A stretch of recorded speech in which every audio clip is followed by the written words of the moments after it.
Quand la parole a atteint l'âme et que les âmes s'y sont rendues par la foi et que le baptême les a ensevelis dans la mort du Christ, Colossiens 2,12, alors commence pour eux une vie d'un autre ordre. L'Esprit Saint anime ces existences. Il en prend en main la conduite, Romains 8. Elles appellent Dieu leur Père.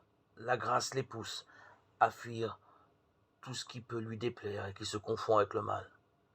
Elles aspirent à une communion avec lui, toujours plus parfaite et plus totale.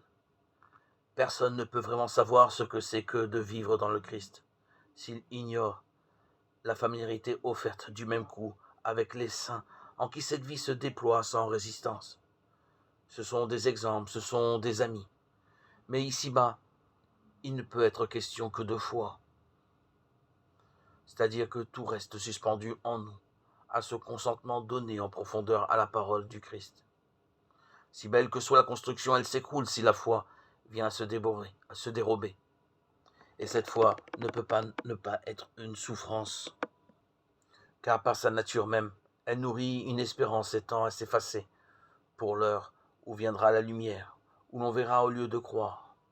Les meilleurs n'échappent pas moins que d'autres à une telle loi et peuvent ainsi connaître